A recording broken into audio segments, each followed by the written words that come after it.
Hello, everyone, and welcome back to microbiology.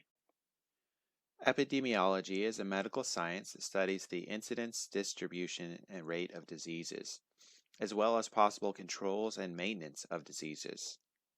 Incidence is defined as the rate, occurrence, and frequency of a disease.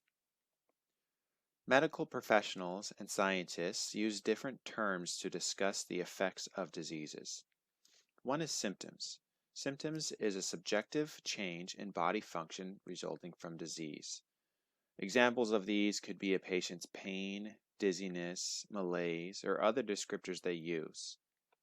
Signs is defined as objective changes to body function that can be observed and measured.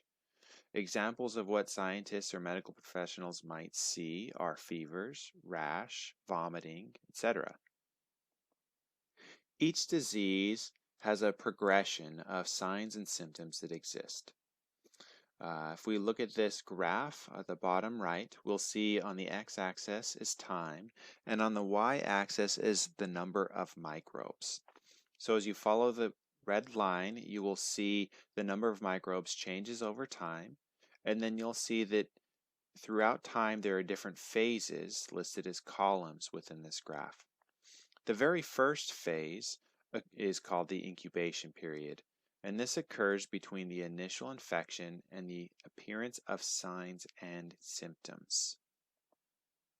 The next phase is known as the prodromal period, and this is a short interval after incubation of some diseases wherein early mild symptoms are beginning to be experienced.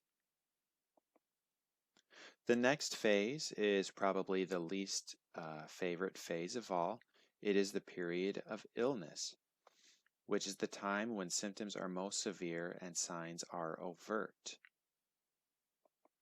Note that sometime around the period of illness and the period of decline is the time in which the number of microbes have peaked.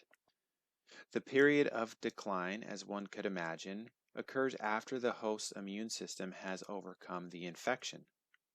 And during this time, signs and symptoms begin to subside. Lastly, we have the period of convalescence.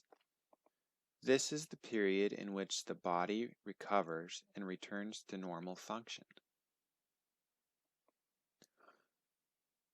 During the next exam, you should feel comfortable in labeling the X and Y axis, as well as the different phases, and be able to identify the line of the number of microbes within each phase.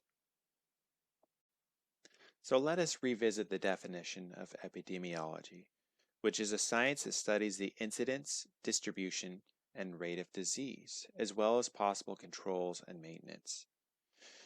You can see here that epidemiology largely has to do with the way a disease relates to a population.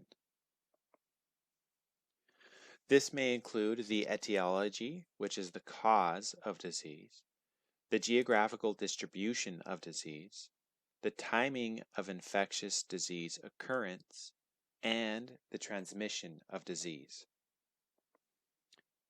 Diseases may be non-communicable, that is, they cannot be transmitted between hosts. They can be communicable, which means that they can be transmitted between hosts, and they can be contagious, which means that they can be transmitted rapidly and easily between hosts. Morbidity is the alterance or deviation from a healthy individual, or in other words, it is the state of being diseased. Morbidity rate is the frequency of occurrence of a particular disease in a population.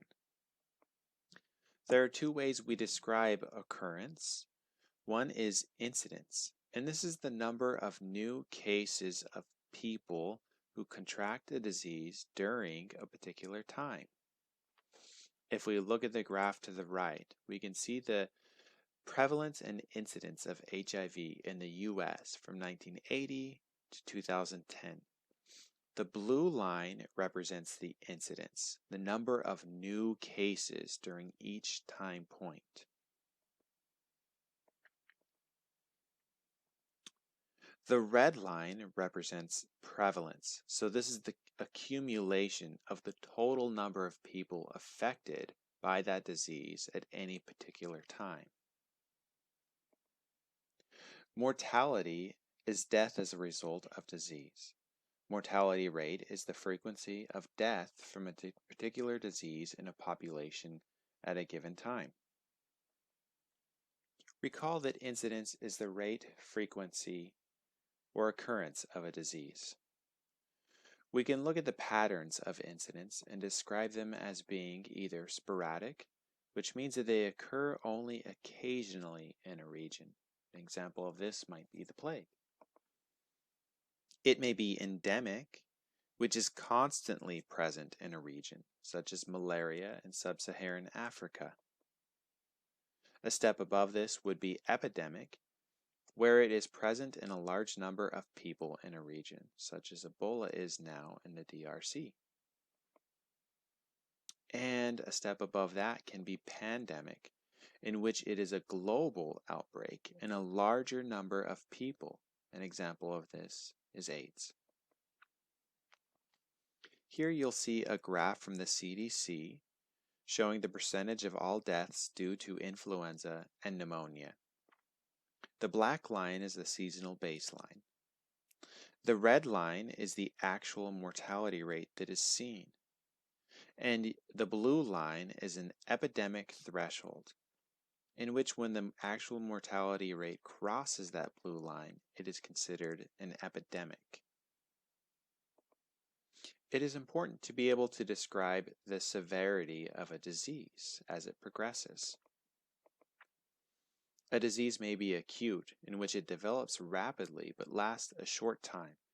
We're all familiar with influenza and how it develops rapidly, but usually within a week or two it clears. A disease may be chronic, where it develops slowly and is less severe, but also lasts a long time. An example of this would be hepatitis B. And a disease can also be subacute, where it develops at a medium rate and to medium severity. An example of this would be endocarditis, which is the infection of the lining of heart chambers and valves. And lastly, it could be latent, where the causative agent that produces disease occurs after an initial period of inactivity. So an example of this might be cold sores.